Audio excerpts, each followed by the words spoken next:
Hello, my name is Tony. I'm 42 years old. This story began more than 10 years ago, but we're continuing it because the main person involved has come back with so much audacity that I feel the need to share this incident with all of you. I know my sister-in-law loves to watch these, so if you're listening, I hope you're even more ashamed and embarrassed. Let's start from the very beginning. Sasha, my sister-in-law, and I were best friends even before I met her brother. We became friends in middle school and had been inseparable since the day we met. I didn't meet my husband until I was in college. I hadn't had the opportunity to meet him earlier because he was always out whenever I visited Sasha's house. When he moved away for college, I didn't get a chance to meet him.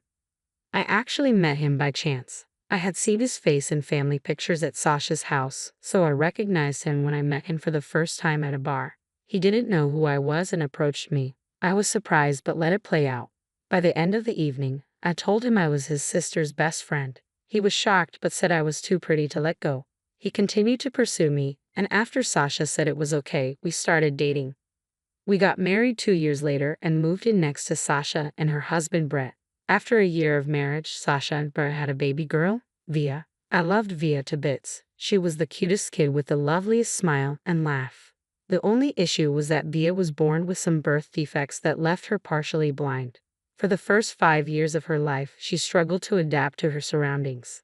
It wasn't because she was stupid or couldn't grasp things properly. Rather, her parents refused to accept that their daughter was visually impaired. They would put her in situations where she had no experience, which were potentially dangerous because they wanted her to live a normal life. Now, don't get me wrong. I fully believe in making our societies more accessible for people with disabilities so they can live better and more normal lives. But when I say that Sasha wanted Via to live a normal life, I don't mean she wanted to make things accessible for her.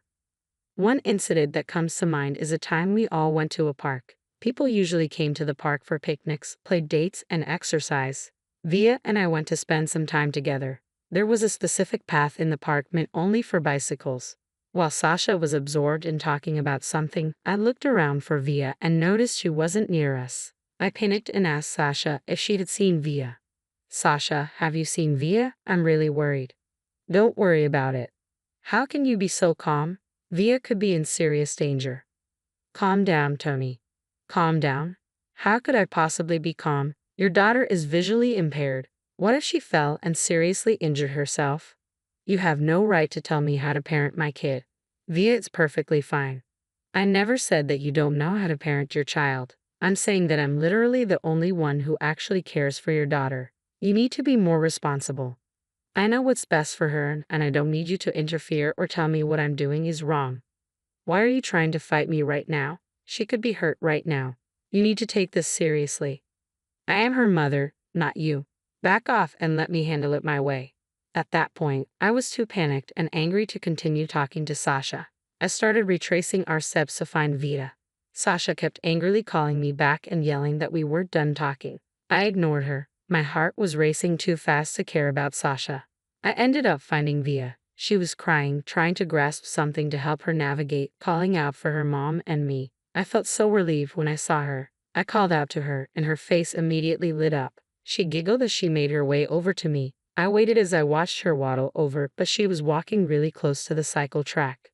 Suddenly, a large number of cyclists rode the track at high speeds. My stomach dropped. I quickly got up to catch her, but before I could take my next step, Via slipped and fell straight onto the cyclist's path. The cyclist tried to brake or swerve around her. I managed to reach her just before one of the cyclists could crash into her. I held Via tightly, and she sensed my panic and started crying. I calmed her and myself down. Sasha had witnessed the whole thing.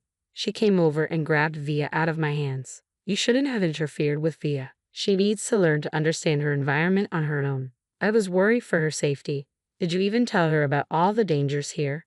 She's old enough to walk around on her own. She doesn't need constant supervision. She's only 4 years old and visually impaired. She could have been seriously hurt. Oh, come on. It's not that bad. She would have only gotten a few scratches or bruises. That's not the point. She needs proper care and guidance. You're being overprotective. Via can handle herself.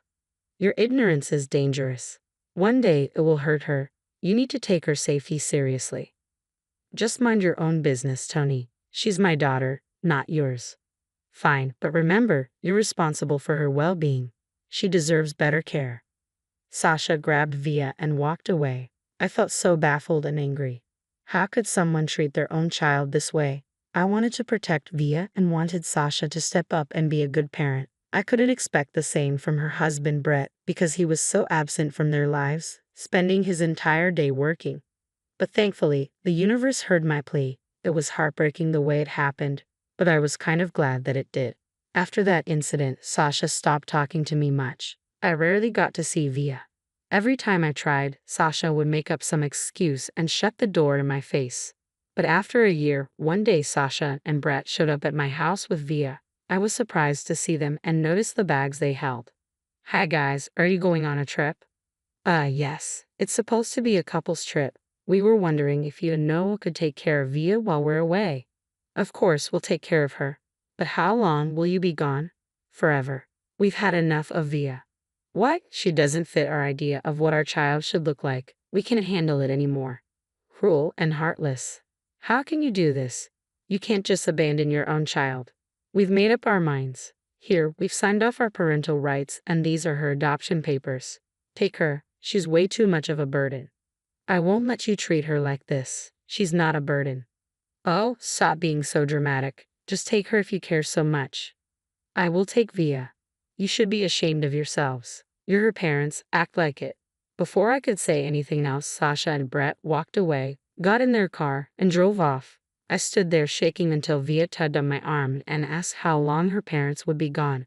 Tears streamed down my face as I told her it would be years until she saw them again. Via started crying loudly, calling out for her parents. I hugged her tightly and let her cry in my arms for as long as she needed. When I finally brought her into the house, she asked if I would also send her away. My heart sank, and I wanted to cry, but I stayed strong. Via, you're going to stay with me and Uncle Noah from now on. Does that mean my mom will come back? I don't know, sweetheart. I can't say for sure. Okay, but you and Uncle Noah are more fun than my parents anyway. Oh, thank you, sweetie. We'll take good care of you and we'll always be here for you. Can we have more game nights and movie nights? Absolutely. We'll all have fun together. Yay, I love you, Aunt Tony. I love you too, Via. Always remember that. That evening, I told Noah about everything that had happened. He was furious with his sister and brother-in-law. He tried calling them, but his calls always went to voicemail. As the days passed, we slowly accepted our new reality. We were overjoyed to take care of Via. Even though she had been neglected, she was still very well behaved. It was a joy to watch her grow up. Eventually, days turned into months and months into years. Via grew into a beautiful young woman. We got along so well that we even forgot about Sasha and Brett. Via stopped calling us Aunt Tony and Uncle Noah 6 months into living with us. We became her parents in every way, and we loved her deeply. Though she was still mostly blind, she got much better at finding her way around. When she was 12, her doctor told us there was a new development in medicine that could restore Via's vision. We were shocked and asked if it could be fully restored. The doctor said, while it might not be 100%, they could achieve about 85%. We were overjoyed. That night, we sat down with Via to talk about the news. Via, sweetie, how do you feel about the news? I'm scared, Mom. I don't want to lose what little sight I have. It's okay to be scared, but we'll make sure to find the best doctors to help you. Really, Dad? Do you promise it won't make me fully blind? We promise. We'll choose the best places with the highest success rates. You'll be safe. Okay, I want to do it, but I'm scared. It's natural to feel scared, but we'll be with you every step of the way. I know. I want to see what my real parents look like. The fact that the first people Via wanted to see after her surgery were me and Noah made us both tear up. We were blessed with an absolute angel in our lives. The surgery was scheduled for the next month, so we spent the days leading up to it together, having fun game nights and movie nights to distract us from the nervousness. Finally, the day of the surgery arrived, and it went successfully. It took Via 6 months to fully heal, but Noah and I stood by her every step of the way. During this time, we grew even closer as a family.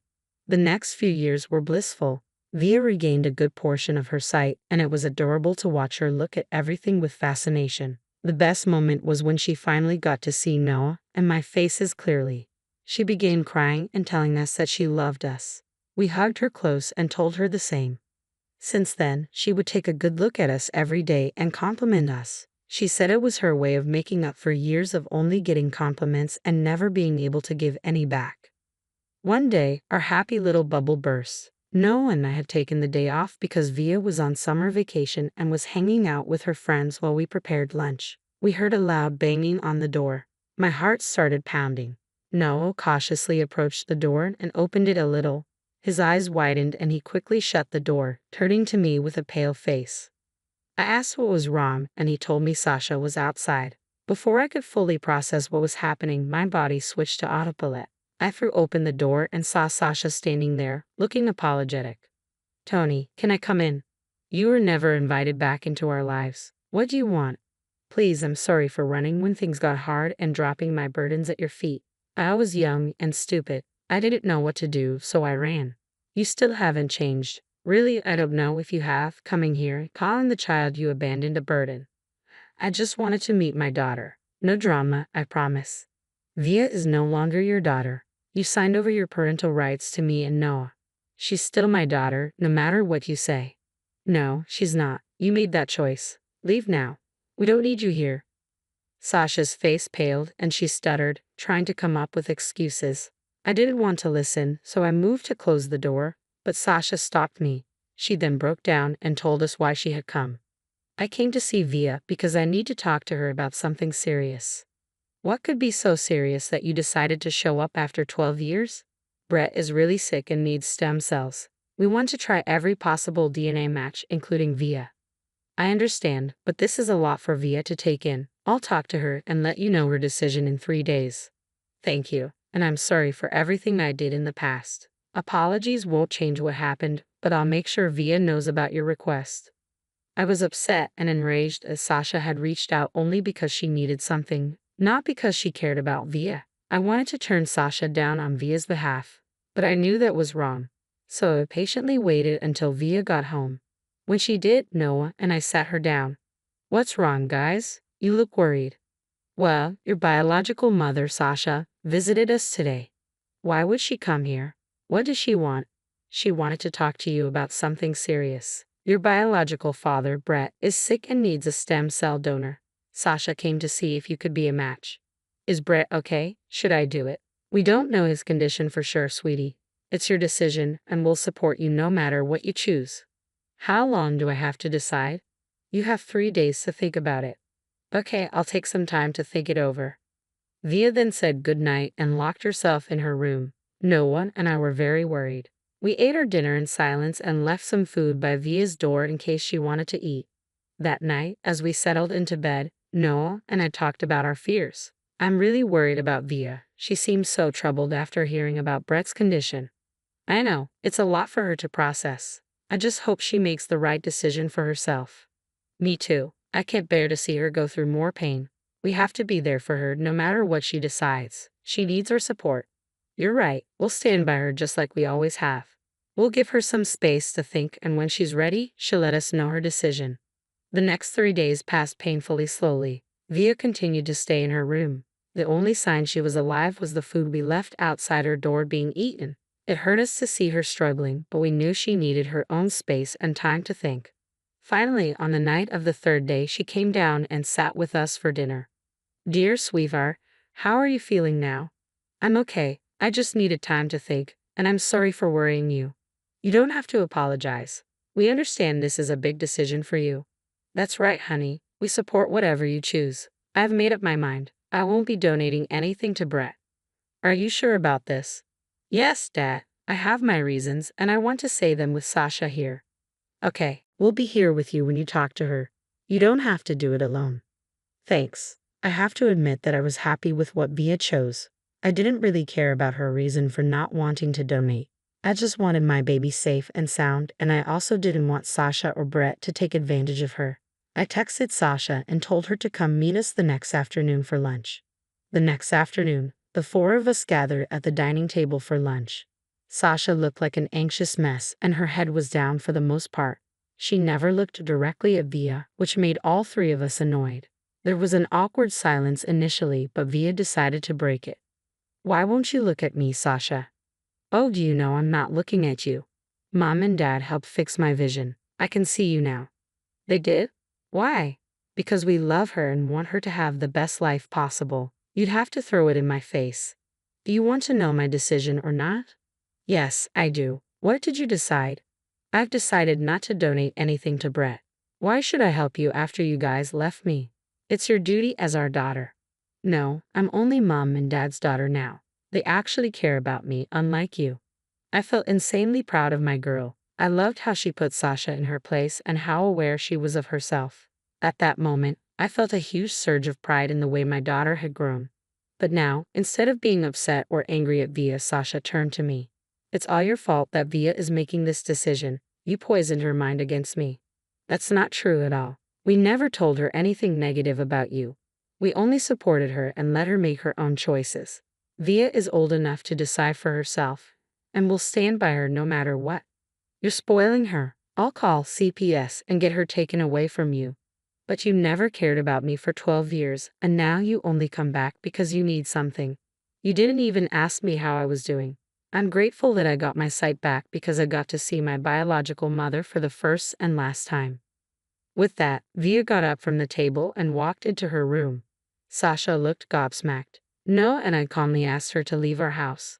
Sasha tried to fight, but we didn't entertain her. No squared up to her and scared her away.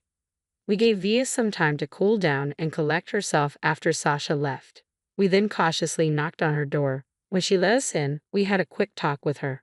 Before we could even ask her how she was doing, she smiled big at us and told us not to worry. We knew she didn't want to really talk about it at the moment. So Noah suggested movie nights, and we enthusiastically made our way to the living room to spend the rest of the day binge-watching crappy movies. It's been a year since everything that happened. Via has healed and grown a lot more. We haven't brought up the incident with Via, but we know that she's okay, and that's all that matters. If there's only one thing I've been saying, it's that there's nothing better than loving and raising your child in the right way. And no matter what the consequences, always stand up for yourself.